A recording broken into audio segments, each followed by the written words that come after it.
welcome back to my tutorial YouTube channel. Today guys, gagawa tayo ng masarap na merienda, masarap na pasalubong para sa ating mga anak, para sa ating mga mahal sa buhay. Ito ang different flavor ng ating tikoy roll. So guys, ito na yung mga ingredients niya. Magluto na tayo. So ito na yung mga ingredients natin sa paggawa ng tikoy roll with different flavors. So meron tayo dito 500 grams ng glutinous rice or glutinous flour. So lalagay ko na sa isang bowl para pagsamasamahin na natin yung mga ingredients.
Habang minimix natin yung ating mixture, mag-prepare na tayo ng yung pag-i-steam natin ng ating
tikoy. So, aanguin na natin siya para medyo palamigin.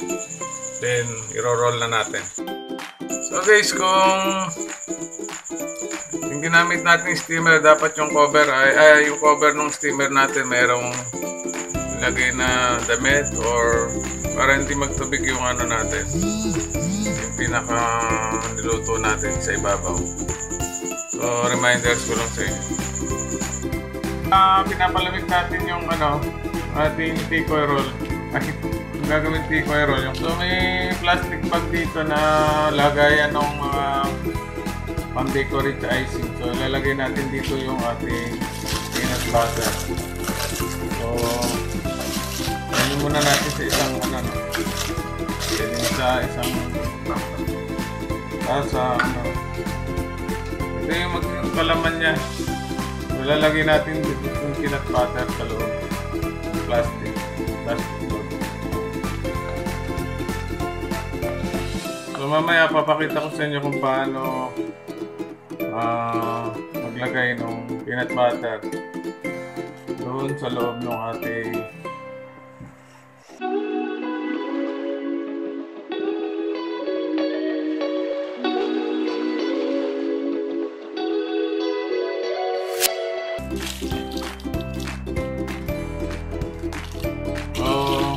muna natin to set aside. So guys, ito na yung ating lalutong tikoy. So i-roll na natin siya. So lumamig na to.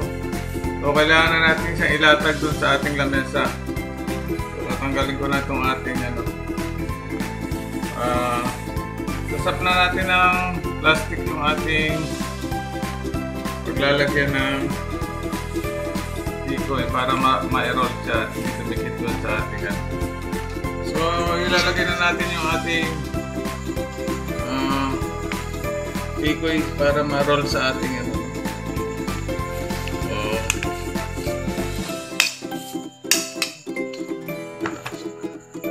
So guys, lalaparin natin yung ating tikoy para ma-roll natin. Pwede tayong gumamit ng spatula or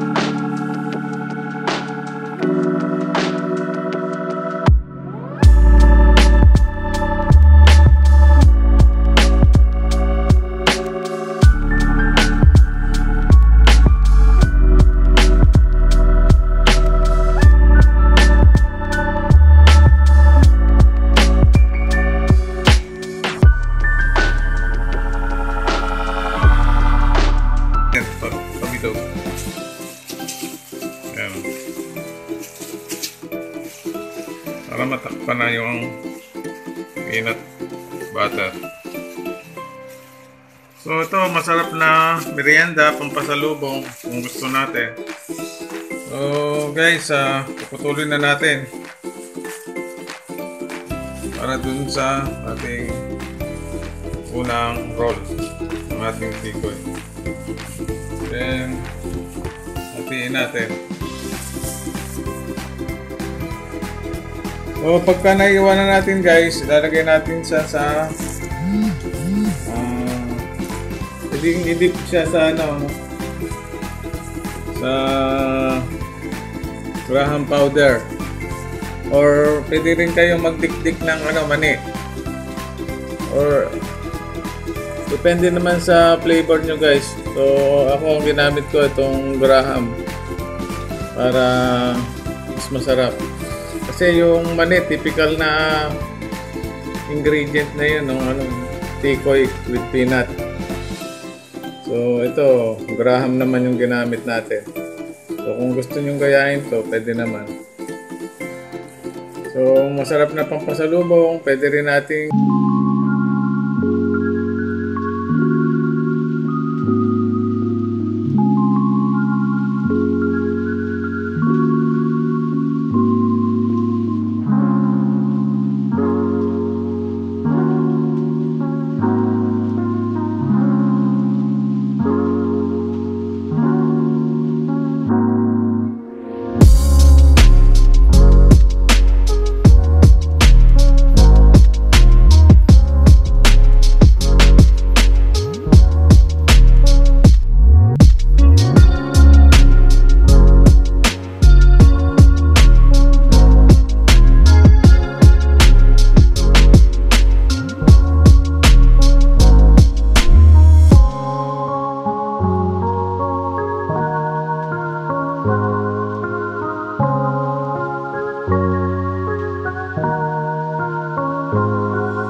So guys, pwede rin natin combination ng inat.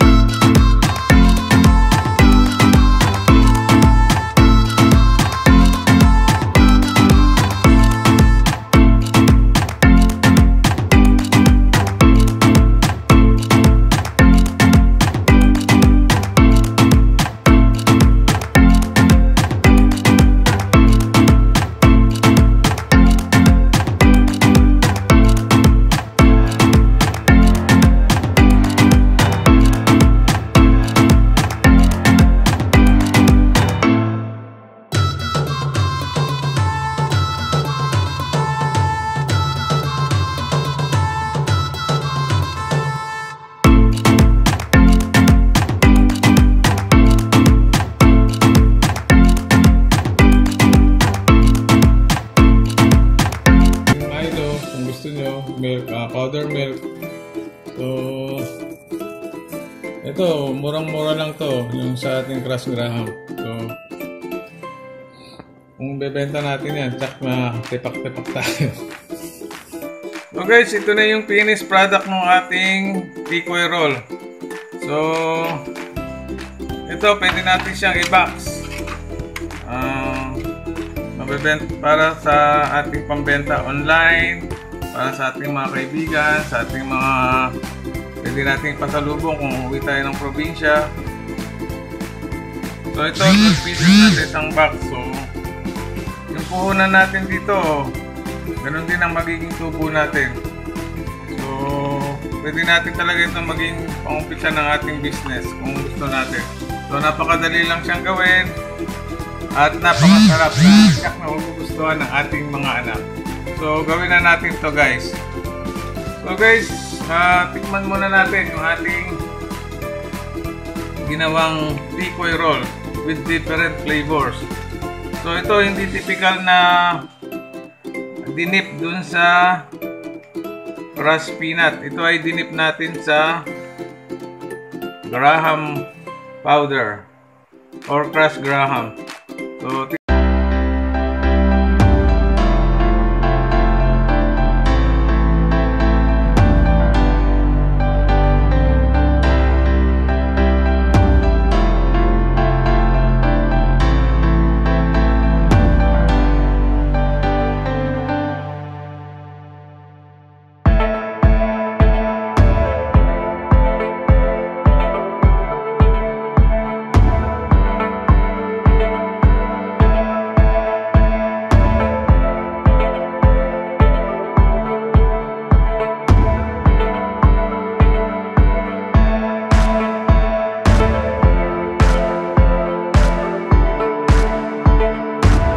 butter, pwede rin combination ng peanut butter at saka cream cheese. So yung cream cheese meron namang nabibili sa market yan, no? So pwede rin naman tayong gumawa kung marunong tayong gumawa ng cream cheese. So mura lang din naman to. So titikman naman natin yung pinaka niya, yung traditional na peanut yung nasa loob. So ayan, no? Peanut yung nasa loob niya, hindi yung cream cheese. So combination kasi ito na may cream cheese, may peanut sa loob. Pwede rin may peanut tsaka yung cream cheese na doble, combination. Tingnan yung sa loob, ganun din. Makikita natin na talagang yung tikoy natin madikit. So tama-tamang masarap din, traditional na